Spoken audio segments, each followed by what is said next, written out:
Muy buenas tardes, felices de estar con ustedes en un programa más de alto voltaje de los días miércoles en cadena radial costarricense. Como saben, pueden seguirnos también en nuestro canal de YouTube. El tema de hoy es el neoliberalismo. Warren Buffett, uno de los grandes multimillonarios de nuestra era, uno de los 10 hombres más ricos del mundo, ante la pregunta que le hicieron de ¿el siglo XXI eliminó la lucha de clases? Warren Buffett contestó, no, no, claro que hay lucha de clases hoy, por supuesto. Es solo que vamos ganando nosotros. Claro que Buffett quiso ser ingenioso, pero esta frase encierra una gran verdad. Sobre esta gran verdad es que vamos a hablar en el programa de hoy. Cuando en los años 30 se dio la gran crisis de la depresión, una de las típicas crisis del capitalismo cíclicas, se da también la Segunda Guerra Mundial. Y en la necesidad de reconstruir Europa, de levantar antes de la recesión Estados Unidos y el miedo que se da al comunismo y la fuerza de la URSS, de la Unión Soviética en ese momento, se empieza de 1945 más o menos a 1970, el Estado se convierte en mediador entre el gran capital, el capital y las clases trabajadoras, los asalariados, los grupos sociales. Se genera entonces un proceso de desmercantilización del trabajo y se da además una inversión importante del Estado en salud, en educación, se dan las convenciones laborales y cierta e importante movilización social. Es el reino del estado de bienestar, de los derechos humanos, del desarrollo de los pueblos, de la socialdemocracia, acompañada también de la de democracia cristiana, como partidos más fuertes. Pero en los años 70, este consenso se rompe y las élites económicas más grandes empiezan a buscar retomar el capitalismo tal como estaba antes de la Segunda Guerra Mundial. Y para ello se comandan con las ideas y la fuerza de las ideas del neoliberalismo. No es solo que las clases dominantes vayan ganando, como dijo Buffett, eso es normal.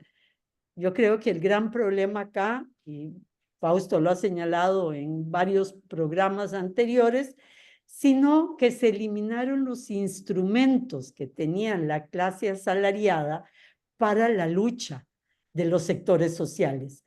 Instrumentos que servían para nivelar poder, sindicatos, por ejemplo.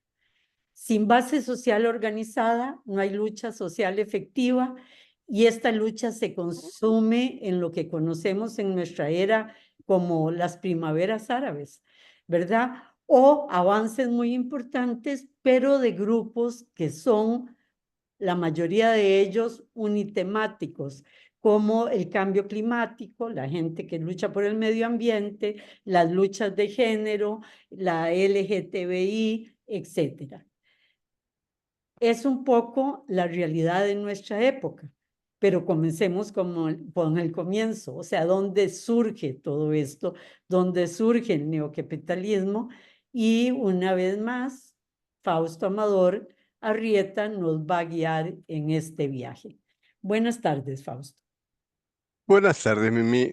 Me encantó tu introducción, me fascinó. Lo que dice Buffett es una realidad, pero sin embargo, aquí el punto es que no pueden ganar. No pueden ganar, van ganando, sí, pero no pueden ganar. Simplemente porque si ganan se destruye la civilización humana, porque su forma de llevar a cabo las cosas está no solo destruyendo el planeta, sino llevando a contradicciones que van a terminar haciendo volarlo todo por los aires. Y cuando vos decís que después de la Segunda Guerra Mundial eh, se estableció el Estado social de derecho, en realidad el Estado social de derecho se había establecido antes, Sí. pero había habido una derrota del movimiento obrero que había conducido al desarrollo del fascismo y del nazismo.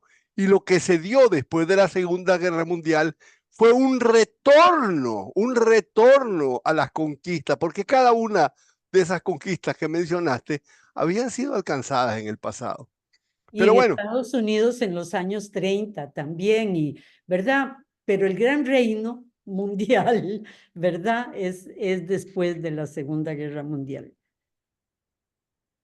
efectivamente, por lo menos si no es un reino mundial, al menos en la zona esa de Europa, que es la Europa. que va, que termina creando llamémosle una dirección ética al funcionamiento del Estado. No es que fuera realmente universal. En el grueso de los demás países eso no ocurría. Pero bueno, hoy vamos a analizar el neoliberalismo. Vamos a tratar de distinguir lo que es el neoliberalismo como narrativa económica y como realidad sociopolítica. Pero antes de hacerlo, debemos de dar una mirada al conjunto del mundo, del estado general en que nos encontramos, para saber si la forma en que está el mundo tiene o no relevancia con el tema que nosotros estamos tratando. Lo primero que sorprende es la realidad contradictoria en la que vivimos. La humanidad no ha estado jamás en condiciones de producir más riqueza que ahora. Revoluciones tecnológicas pasan de un área de la ciencia a otra, y desde la agricultura hasta la producción de bienes de consumo, prestación de servicios personales y sociales de todo tipo, cada vez se produce más y mejor. Se dice que vivimos en la sociedad de la abundancia. Es un hecho incontestable y sin embargo, ese es un hecho prometedor de un presente optimista que no existe. A las capacidades de producción las acompaña otra realidad pasmosa. Ningún avance de la ciencia y la tecnología han permitido que mejoremos sustancialmente nuestra capacidad de distribuir la riqueza que producimos. Ese es otro hecho incontrovertible. Y bueno, muchos podrían pensar que esa es una contradicción nueva. No lo es. En 1821, estoy hablando de antes de la primera revolución industrial, precisamente en el año de la independencia de Centroamérica, el poeta inglés Percy Shelley, en su ensayo Una defensa de la poesía, escribió lo siguiente. Dijo, tenemos gran conocimiento científico y económico para producir riqueza como nunca antes, pero no para repartirla con justicia. Y es lo mismo que estamos diciendo ahora. Han pasado 203 años y seguimos diciendo lo mismo. Pareciera una condena. Como Chile, también ahora podemos ver multiplicada la capacidad de producción de riqueza, pero eso es apenas comparable con la igualmente multiplicada impotencia en la distribución de la riqueza. Es aplastante y esa realidad se contrapone a todas las narrativas éticas de la civilización. Dice mucho de un vacío moral que se va ensanchando en la civilización política que estamos construyendo. Y entonces, obviamente, si se produce una crisis de vacío ético, obviamente la civilización política que estamos construyendo va a entrar en crisis. Al fin y al cabo, la imagen implícita de nuestras sociedades es la de un pacto social donde el objetivo supremo, por lo menos de la narrativa, es alcanzar el bienestar y compartir los frutos de la producción con justicia. Eso no está ocurriendo. Y entonces el edificio mismo del consenso social en que se basa el virtual pacto social se está minando desde sus raíces. eso tiene impacto en otro de los grandes rasgos de la situación política mundial: la insatisfacción, el descontento, eh, la sensación profunda de que la sociedad que estamos construyendo no es la que quisiéramos construir. Esa desproporcionada concentración de riqueza, esa generalizada participación societaria de la miseria, mina todos los presupuestos ideológicos del orden político. Y pareciera que eso es un hecho imposible de evitar. La riqueza del menor número está condicionada por la creación de condiciones de miseria para la mayoría. Cada generación produce más riqueza que la anterior y cada generación es más pobre que la generación anterior. O sea, Eso ¿cómo es, es eso? Es un absoluto disparate. Cada vez más rico, pero un poquito de gente más rica y cada vez más pobre. Estamos atrapados en una burbuja de sinsentido.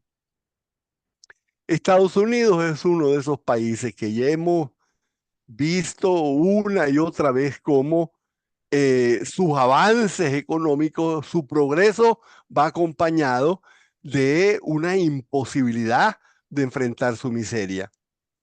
En el 70 el 12% era pobre, 20 años después era el 14, 20 años después era el 16 y ahora en el 2024, 14 años después, nada menos que un 34% de la población estadounidense, un 34% de la población vive en condiciones sociales tan deprimidas que califica para aplicar por ayuda de programas de asistencia a la pobreza. Un 34% de la población. cientos de miles viviendo en la calle, viviendo hacinados, sin Inimaginable, salud, inimaginable. sin Durmiendo en educación, automóviles. en el país más rico del mundo.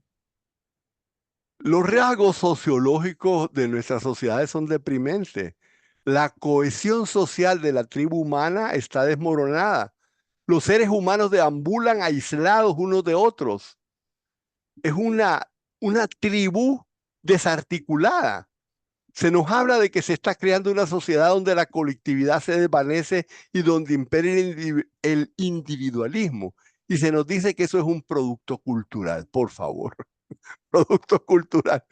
Simplemente otro de los resultados de esa forma de producir objetos al mismo tiempo que se desmiembra y se desarticula a los seres humanos que producen esos objetos.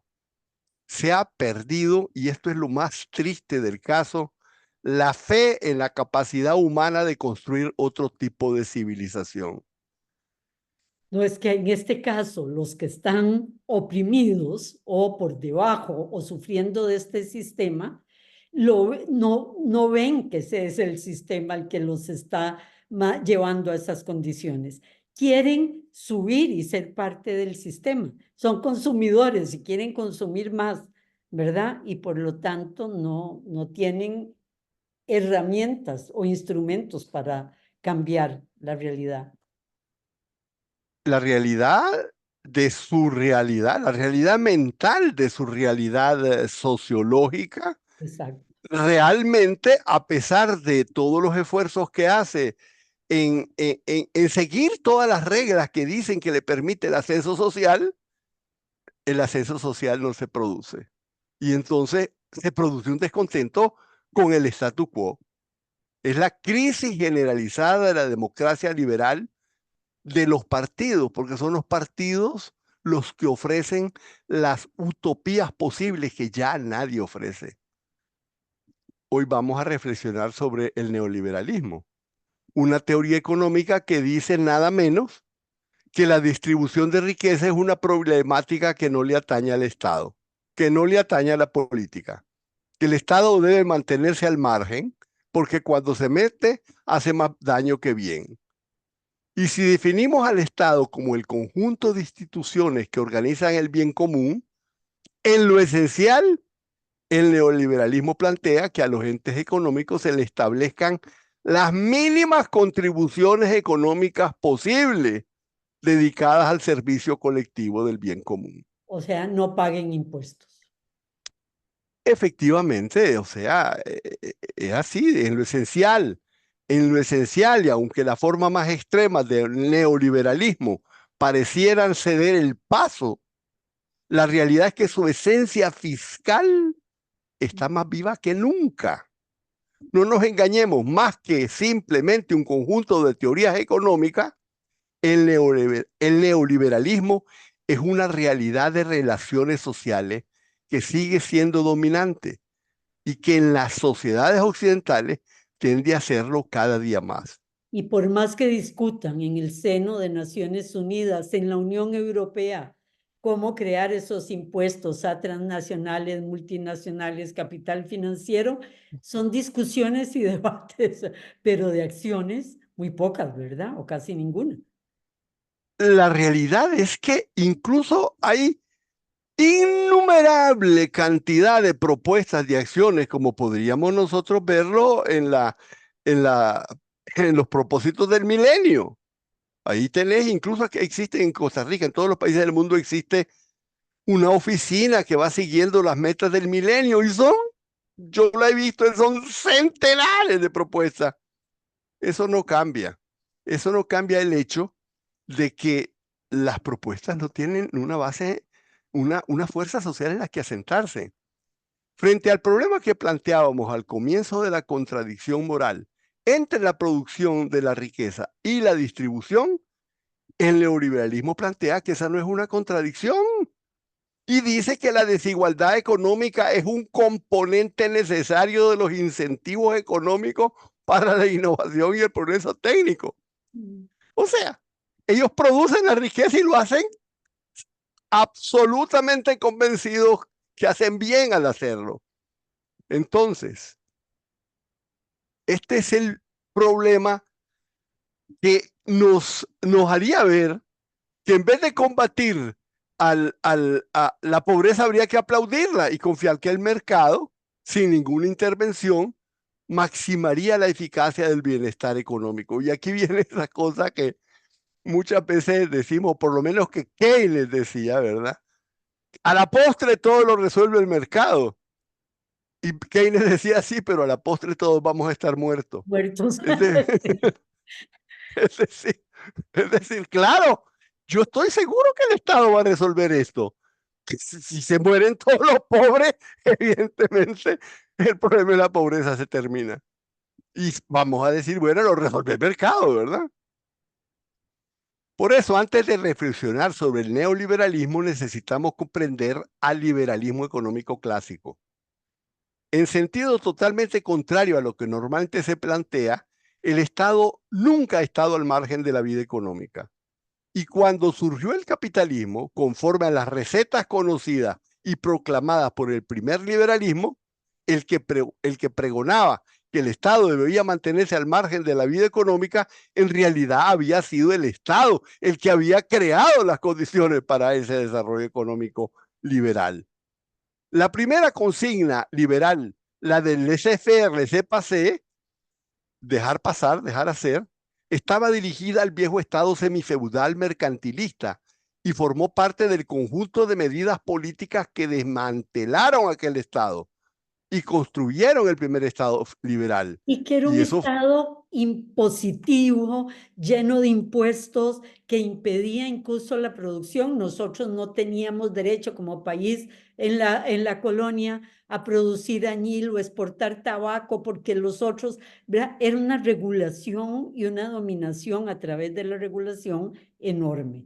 Entonces, claro, el liberalismo nace para cambiar ese exceso. y efectivamente fue positivo, Claro, y en pero eso, libertades políticas. pero eso no significa que se mantuvo al margen de la vida económica.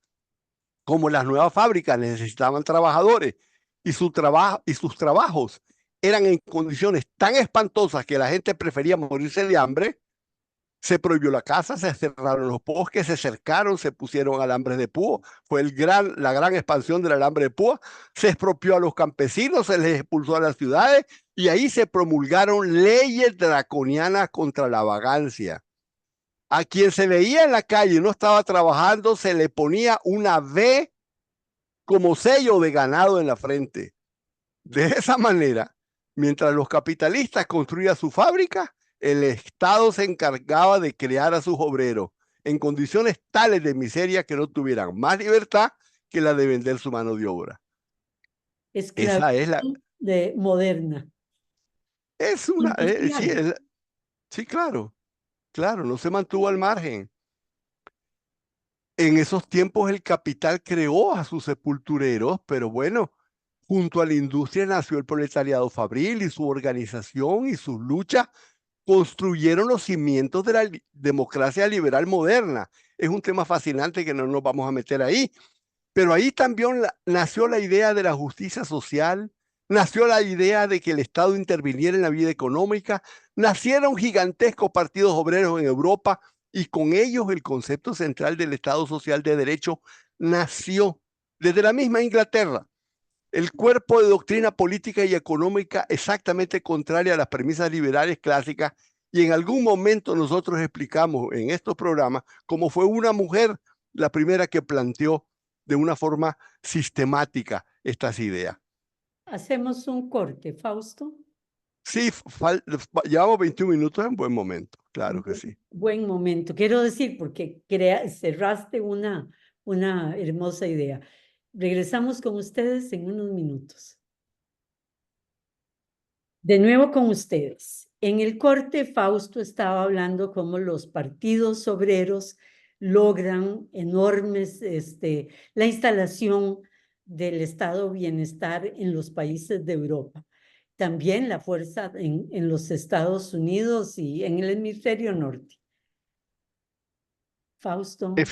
Efectivamente, nosotros tenemos que recordar que es un periodo muy interesante porque adicionalmente a la gran crisis del 29, ¿verdad? En los Estados Unidos, la realidad es que los partidos obreros tenían enfrente la amenaza del comunismo. No fue un fenómeno propio solamente después de la Segunda Guerra Mundial. La Primera Guerra Mundial había terminado con la existencia de la Unión Soviética y los partidos obreros enormes, realmente mayoritarios, una fuerza aplastante que si no se hubieran dividido, quién sabe qué cosas habría ocurrido. Pero bueno, unos tenían referencia a la Unión Soviética y en los otros a una socialdemocracia más reformista. Pero esto nos lleva a decir que el concepto central del Estado Social de Derecho y el cuerpo de doctrina política y económica exactamente contraria a las premisas liberales clásicas habían sido producto de ese empuje obrero. Por eso nos obligamos a contraponer dos realidades, dos elementos que conforman el establecimiento de una política de Estado. Por una parte está un cuerpo de doctrina, teoría, presupuestos ideales que buscan concretarse en el derecho público y privado. Pero las doctrinas y las teorías no caminan solas, hacen falta protagonistas sociales, es decir, fuerza real, pujanza concreta de cuerpos sociales organizados que impulsen y logren que esas doctrinas, que esas posiciones y visiones se conviertan en cuerpo de políticas públicas. Y eso va desde los intelectuales orgánicos que las diseñan y las proponen hasta los cuerpos organizados que las impulsan, las alianzas políticas que las convierten en visiones, es decir, estamos hablando de la conformación de bloques históricos que le dan fuerza política a una visión y logran imponerla. Y ese concepto de bloque histórico se produce precisamente en esos años y desde la cárcel de Italia. Italia, con Gramsci. Así podemos decir que los pensadores liberales de Adam Smith, David Ricardo y muchos otros formaron el segmento intelectual colectivo que impulsó precisamente las intervenciones estatales que determinaron el entorno sociopolítico del desarrollo del capitalismo. Fue un primer bloque histórico. La clase obrera organizada, sus intelectuales colectivos, los partidos formados por ellos, respaldados por sindicatos, sus propuestas de reforma de condiciones de trabajo, formaron el bloque histórico que conformó el Estado Social de Derecho, que tuvo un punto culminante que lo representó y que lo llevó a cabo en 1936 en el gobierno de Léon Blum del Frente Popular de Francia. Y ahí nacieron miles de cosas: la jornada de 8 horas, las vacaciones pagadas, el aguinaldo, el derecho a atención médica empresarial, la convención colectiva, el derecho irrestricto de sindicalización, el derecho a huelga, las contribuciones obligatorias patronales, etcétera, etcétera.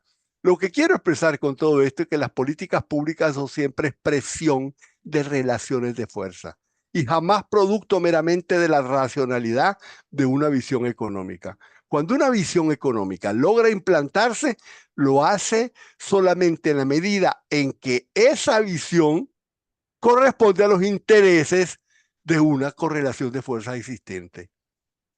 El ascenso del fascismo en Francia en 1938, derrotando el Frente Popular, no fue el ascenso de una idea. En realidad fue el capital financiero francés que se logró unir al capital industrial y juntos lograron establecer alianzas de políticas, hicieron que el Partido Radical rompiera con el Frente Popular y bueno, igual había pasado en Italia, donde Mussolini se impuso al movimiento obrero y la persecución de partidos y sindicatos fue la primera acción del fascismo. Gramsci escribió desde la cárcel. En Alemania, la división de los partidos socialdemócrata y comunista permitió la victoria de Hitler y nunca se debe olvidar que los primeros campos de concentración de Alemania se llenaron de sindicalistas Comunistas, socialistas. antes que de judíos. En el caso del neoliberalismo es exactamente igual, no son ideas nuevas. Neoliberalismo fue una expresión acuñada por economistas austríacos, Ludwig von Mises y Friedrich Hayek, en París en 1938, precisamente en el momento del ascenso del fascismo francés.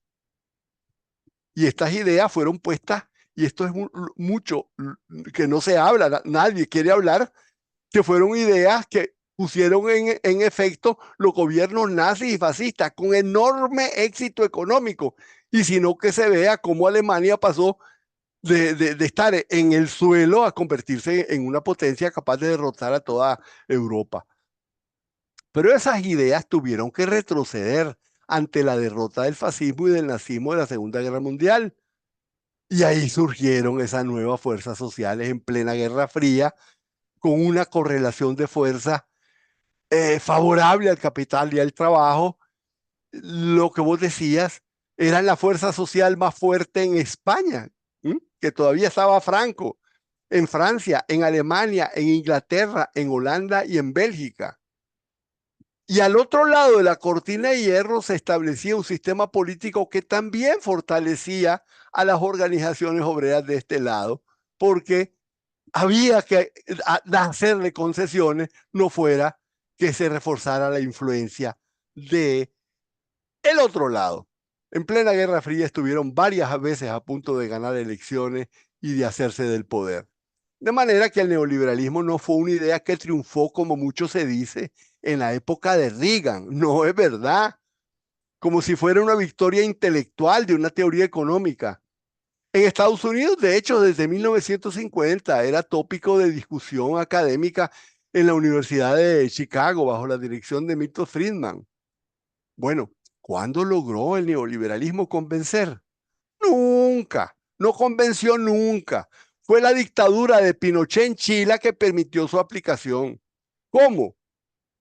Desarticulando las instituciones del más avanzado Estado social de derecho de América Latina y poniendo sindicatos y partidos obreros en la cárcel, fuera de la ley. Hayek dijo entonces que prefería un dictador neoliberal que un gobierno democrático sin liberalismo. Eso ocurrió 16 años antes del Consenso de Washington, 8 años antes de la presidencia de Reagan.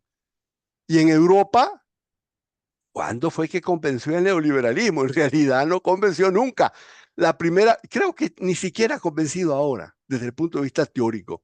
En Europa, la primera vez que se comenzaron a imponer ideas neoliberales fue después de las violentas luchas obreras de los mineros del carbón que fueron derrotados por el gobierno de Thatcher. Y el siguiente gobierno laborista, el de Tony Blair, en vez de reforzar la fuerza de los sindicatos promoviendo el desarrollo industrial inglés, optó por que Inglaterra tomara otro camino de desarrollo y que se convirtiera en centro de capital financiero europea. La tercer vía de Blair dejó que se comenzaran a desmantelar los centros industriales con traslado de la producción primero a China y luego al este europeo. El desmantelamiento industrial de Europa debilitó el movimiento social europeo. Y ahí el neoliberalismo tuvo una base social en que asentarse.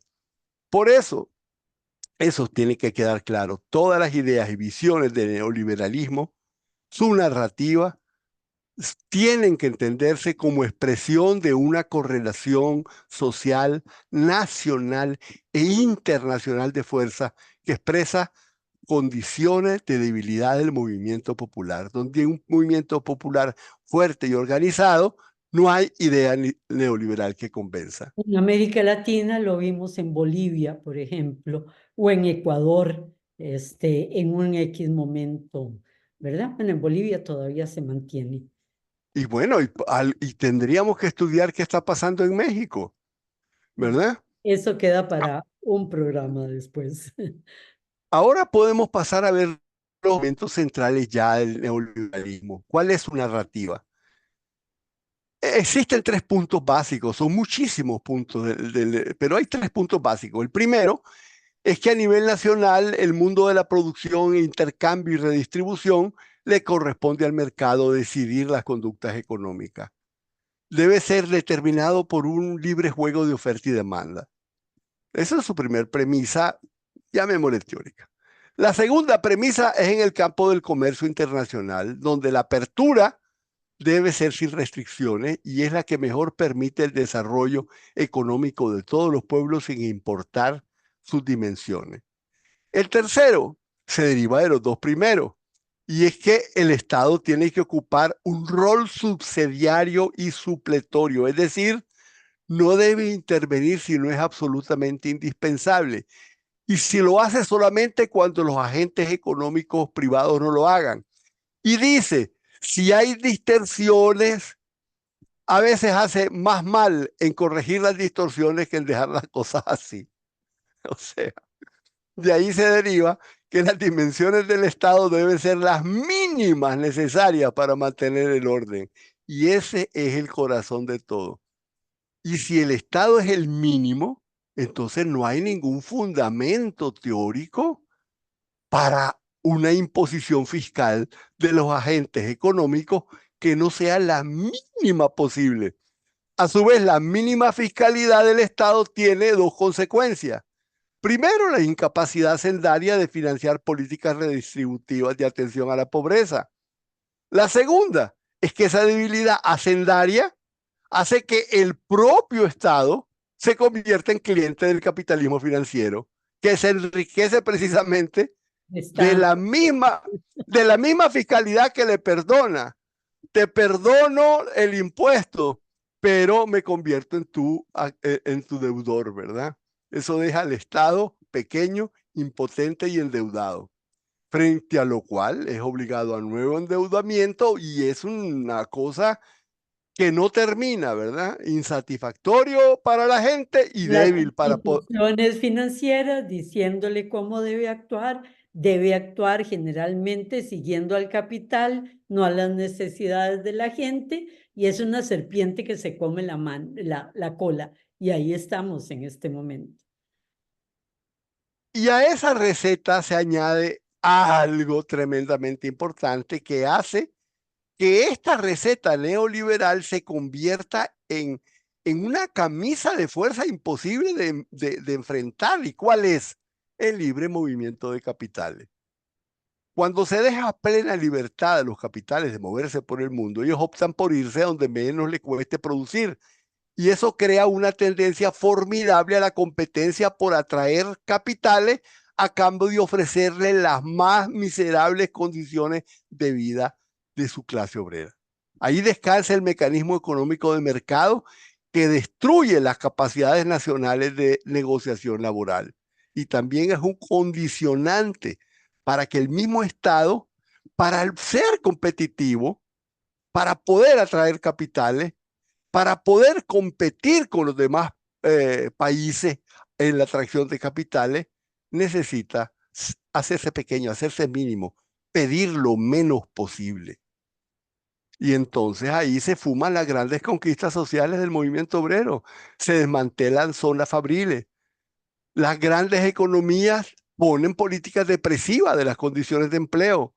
En todas partes hay reformas del mercado laboral, se eliminan conquistas sociales como la defensa contra el despido arbitrario, se propician contrataciones temporales, de tiempos parciales de trabajo. Yo recuerdo cuando llegué a Holanda, las personas que me recibieron con las que estaba discutiendo eran empleadas solamente 5 horas por semana, Mimi, y no habían logrado conseguir mayor empleo, reduciendo las contribuciones sociales obligatorias de las empresas y abaratando los despidos. El movimiento obrero pierde su base social de fuerza. Si lucha, su fábrica se desmantela, no tiene cómo impedirlo. Si no lucha, la fábrica también se desmantela, porque va a tener que competir con salarios de países que no han conocido sus conquistas sociales. La fábrica, de una forma u otra, se va. Y esa es la nueva correlación de fuerza que los sectores populares se han visto obligados a aceptar. Mientras tanto, el endeudamiento del Estado, promovido y estimulado por el neoliberalismo, termina convirtiéndose en una fuerza internacional que impone nuevas restricciones. El endeudamiento del Estado se convierte en uno de los condicionantes más importantes de las políticas de Estado. El endeudamiento es la orientación profunda de las políticas públicas. El Lo bozario, gran, el del bozario para el Estado. Fantástica frase, fantástica frase. Los grandes organismos multilaterales van a cada país a endeudado a decirle, bueno, estas son las condiciones para volverlo a financiar. Es decir, volverse a endeudar, y las condiciones son imponer nuevas restricciones al, al, al, a los programas sociales. Por eso, cada vez que se dice que el neoliberalismo ha fracasado, a mí no sé, se me paran los pelos. Porque desde el punto de vista de esta idea, de aquella idea o de aquella otra idea, a lo mejor se ve claro que el neoliberalismo no funciona. Como por ejemplo en la innovación tecnológica, que está claro que los países que han tenido innovación tecnológica han tenido gigantescas inversiones del Estado para hacerla. Bueno, ahí no funciona el neoliberalismo, sí, pero es que el sistema neoliberal es el tema. Ha logrado imponerse, ha logrado sus principales objetivos, la optimización de la producción y apropiación de la riqueza. Es decir, la creación de un Estado que domina, y al dominarlo domina su sistema, domina su política, domina sus instituciones. Y como quienes dominan son los más ricos, no estamos en una democracia, estamos en una plutocracia formalmente establecida a nivel internacional. Con una variante muy interesante pero no es para la discusión de hoy, que es la inserción del modelo chino en todo esto, ¿verdad? Que viene a hacer cambios profundos en la realidad de la producción económica y además de la geopolítica, ¿verdad? Yo creo que sí vale la pena, Mimi, porque China es probablemente el único lugar en donde se ha producido un gigantesco crecimiento económico y Con un donde la Estado producción está ligada al bienestar humano. La pobreza disminuyó a niveles extraordinariamente bajos y su economía creció. Con una lógica totalmente diferente ha logrado lo que ellos llaman le llaman prosperidad común de todo el pueblo. Ese es su concepto base, esa es su orientación central. Y cada vez está en sistemática vigilancia de que los agentes económicos no controlen su aparato del Estado. Y es pero al mismo tiempo no los puede asfixiar porque necesita esos agentes económicos. No escapa de la contradicción, entra dentro de la contradicción, pero entra con una visión totalmente diferente. Con No un es Estado fuerte y liberal en el tema económico, ¿verdad? Eso no lo Estado fuerte, esperaba. es un Estado fuerte liberal donde le da la gana, donde siente que es conveniente y apropiado. No, Es no. decir, y es un Estado liberal que de vez en cuando dice un momentito, esto es un poquito peligroso. Y cuando hablamos de esto y en todas muchas de las cosas que nosotros hemos visto, se nos olvida una cosa muy importante. Primero, que la apertura de China no se dio con la caída de la Unión Soviética. No, no, no, eso no tiene nada que ver. La apertura china viene de 7 años atrás, 8 años atrás. Y la segunda cosa es que la discusión del Estado fuerte y el liberalismo económico no nació con China, nació inmediatamente después de la revolución bolchevique. Fue lo que se llamó así, la nueva política económica. Una política económica en donde el poder del Estado dirigía el proceso del desarrollo económico con base en el mercado. No logró hacerlo totalmente, hubo tremendas polémicas internas, de ahí surgió una dictadura, pero la dictadura de Stalin surgió aplastando precisamente esa primera incipiente visión de un Estado con propósito social, pero liberal, pero con existencia de mercado. Y es interesante porque recientemente yo leí una historia del papá de Xi Jinping y ahí no cuenta que el papá de Xi Jinping estaba precisamente en la Unión Soviética cuando se estaba produciendo este tipo de situaciones. Y después la apertura económica, que fue un proceso de gran discusión en China, fue una discusión precisamente de eso, la necesidad de dejar las fuerzas del mercado también actuaran en la propia China. Pero bueno, no venía al caso, pero creo que sí, Era porque necesario, no venía el caso, pero era necesario. sí, es decir, era un enriquecimiento que vos estabas introduciendo, Hay algo que se nos porque, queda, Fausto, porque ya no tenemos tiempo. Es decir, el ser humano, el tipo de sociedad que crea esta etapa neoliberal, ¿verdad? Que se extiende de los años 70 para acá.